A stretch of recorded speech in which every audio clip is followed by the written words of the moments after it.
Muy buenas amigos del canal, en el siguiente vídeo vamos a hacer un pequeño debate sobre los sistemas de alta intensidad, cómo evolucionaron y lo que sería lo más provechoso de ellos.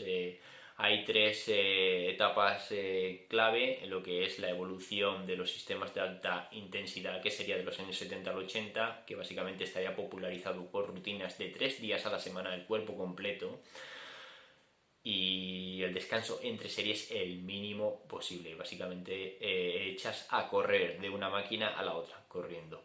Porque en aquella época se pensaba que aparte del mayor de estimular el máximo crecimiento muscular, también se aumentaba nuestro sistema cardiovascular. Entonces era un 2 por 1, tenía muy buena acogida. A partir de los años 80 empezó a hacer hincapié en los descansos. Básicamente la evolución llegó hasta tal punto que pasaron de 3 días a la semana a 2 días por la semana a entrenar un día cada 8 o 9 días de descanso e incluso hasta 14 días de descanso para aquellas rutinas exhaustivas. A partir de los años 90 se volvió un poco hacia atrás y se empezó a retomar de los 3 días a la semana y los entrenamientos de no más de unos 40 minutos. Básicamente fue ya pues la condensación final. Las técnicas de alta intensidad en estos tres periodos que yo considero críticos no variaron mucho. Una de las técnicas favoritas de los 70 a los 80, la que era la más popular, que gracias a ello se diseñaron ciertas máquinas, son las negativas. Las negativas, como ya bien sabéis, un ejercicio, si por ejemplo cogemos el press de hombro, esta es la parte positiva, parte estática sería mantener el peso y parte negativa volverlo a la posición de inicio. La parte positiva es menos fuerte que la estática y la estática es menos fuerte que la negativa. Así pues, si aprovechamos la parte negativa de un ejercicio, podríamos hacerlo con un peso mucho mayor del que podemos levantar e incluso mantener. Entonces esta técnica fue la alabada en los años 70 a los 80. De los años 80 a los 90 se tomó como, digamos, técnica favorita. No quiero decir que esta técnica no existiera antes ni después, pero si no, es la que más auge tuvo, fue la preexhaustación. En preexhaustación, básicamente, pensamos que hay links o eslabones débiles en el cuerpo cuando queremos hacer un grupo muscular y tenemos que vencerlos. En este caso la espalda, los puntos débiles sería el bíceps y antebrazo, entonces con un pullover podríamos mejorarlo. En el pecho los eslabones débiles en este caso sería el tríceps.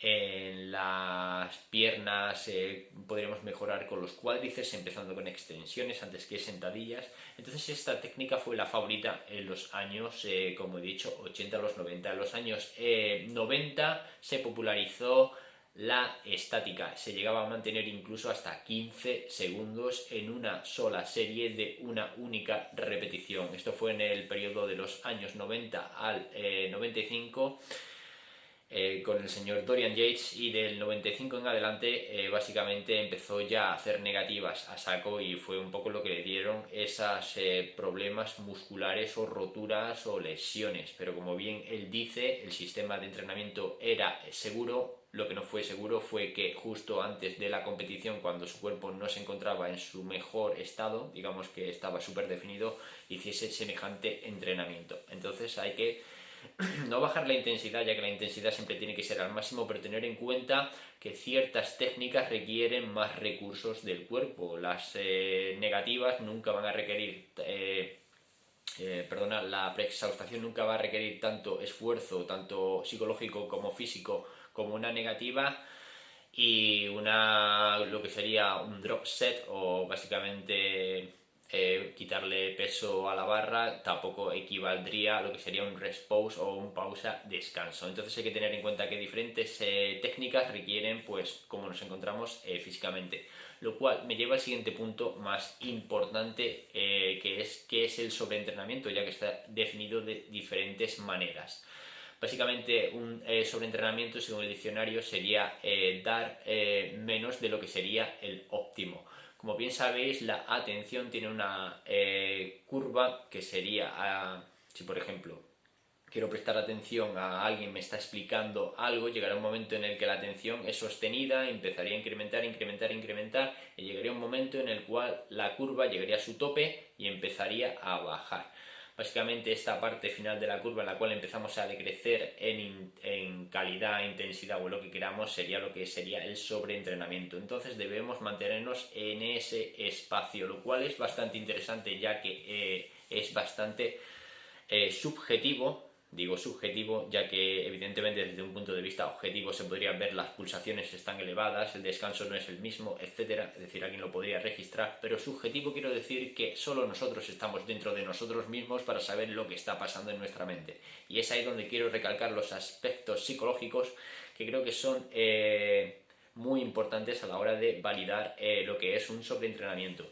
Por ejemplo, si yo de una sesión de entrenamiento a la siguiente no he descansado lo que yo considero lo suficiente, en el siguiente entrenamiento podría tener un nivel más bajo de agresividad a la hora de entrenar. Es decir, tener un nivel de agresividad mucho más bajo de una sesión de entrenamiento